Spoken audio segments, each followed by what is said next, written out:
Hi Girl Scout family, it's Bobby Camacho, your GSCCS training specialist here. Today we're going to go over how to complete your financial report. So this is what your Excel spreadsheet should look like. And your reporting period right here is always from June 1st until May 31st. So you're going to type in June 1st of 2019 to May 31st of 2020. Then you're going to type in your troop leader, whoever your troop leader is, and who the report is prepared by. So you're going to type in your name. So your troop leader can be different than your treasurer of your troop. Right here, you're going to put your troop number and your SU number. Then you're going to add your bank account number and your bank routing number, your bank name and your bank branch. A little bit different this year, you're going to add your cosigners of your bank account right here, so council knows who is on your bank account and it's current and up to date. Once you finish your detailed cash log on the tabs below, you're going to check these off if you have attached all your receipts for your transactions and you have copies of your last 12 months of bank statements. And this is a little bit different. How do girls take part in the financial decision making for the troop? So you're going to type in how your girls have been taking part in making those financial decisions for your troop.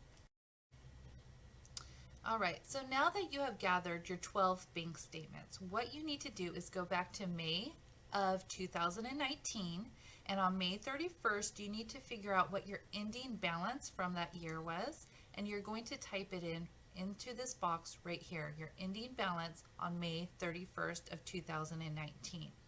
After that, you can't really fill in this summary until you have completed your detailed cash log. And to get to your detailed cash log, you go to this tab at the bottom that says Detailed Cash Log 1.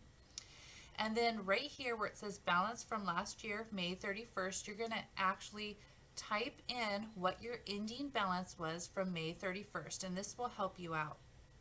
So before I even type in my income, see where it says detail of income and detail of expenses, what I do is I take all of my bank statements and I make sure that I have all of my receipts that are on the bank statements.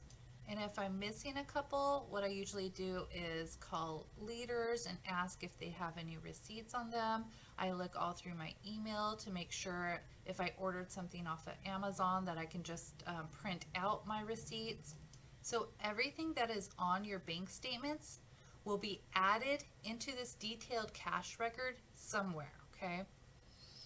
It's a lot easier if you actually organize throughout the year and put all of your January receipts together, all of your February receipts together, March receipts together, and then also maybe attached the monthly bank statement to each month of receipts. It's a lot easier if you stay organized. So at the top of every receipt, I always write what we used the money for or what I deposited money for. So months and months later, I will know how to categorize it into this detailed cash record. Because if you have 15 receipts from Walmart, it's very difficult to remember months later why you bought plates or why you bought shaving cream or whatever. It could be for a ceremony, it could be for a badge meeting. So making sure that you write what you spent money on as well as deposited money for.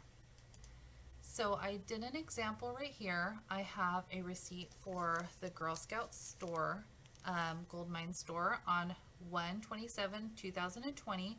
I spent money on some badges for the girls, for some juniors, and it turned out to be $10.83, so that's an expense, and I put it into this column. On 9/3 of 2019, I registered 3 girls, and the membership fee was $120, and I have the receipt for that, so I put it right here into this column where it says girl and adult membership fees.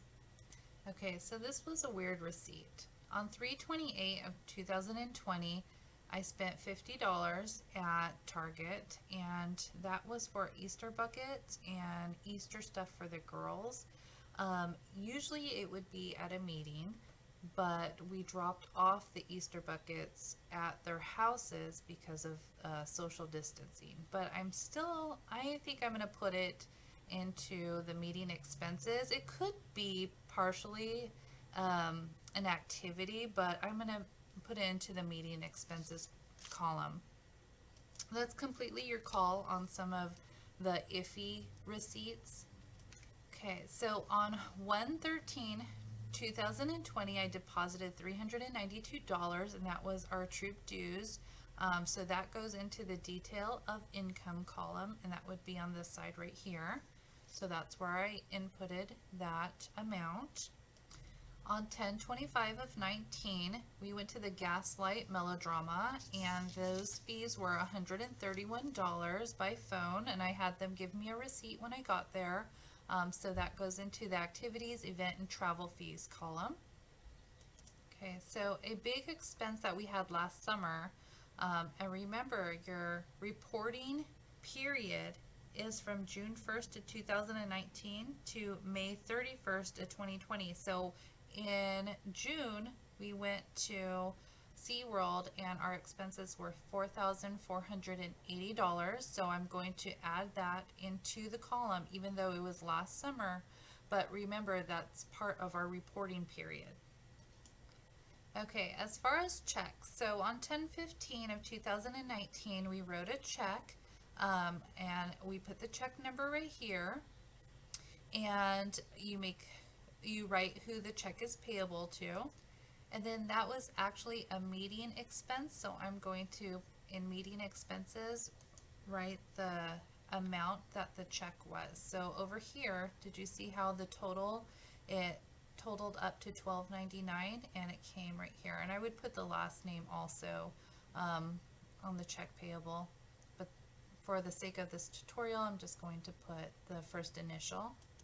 So what I love about the Excel spreadsheet is that it kind of does the math for you. I just put in any random ending balance from last year. I just put $7,000 because I know that we had a fee of $4,480 right here. So I put in $7,000, and if you look over here, it does a running balance for you, which is nice. So what you're going to do from here is you're going to, once all of your receipts are put in, you double check your monthly bank statements. You're going to use the totals at the bottom to do your summary. Okay, so here, this one, it said troop, I believe it was troop and SU dues. If you go down to the bottom, it says $392. So I'm going to go back to the summary tab, and right here it says $392. It's already put the balance in there for you. And if you look over here, the meeting expenses is already put into that for you. So just double check your monthly bank statements, just double check everything, but it's really easy, handy dandy, because it's all done for you. So the council will say on June 30th, your financials are due, and what it means are your 12 monthly bank statements are due. Remember, your reporting period is from June 1st to 2019 to May 31st to 2020, so you're going to need all those bank statements. You're going to need scanned receipts turned in, and then you're going to need your detailed cash log, just this, and then you're going to need your summary. This is basically like your cover sheet. And all of that gets turned into the council. It's really not as difficult as it may seem. It's just probably more labor intensive if you haven't been organized all year.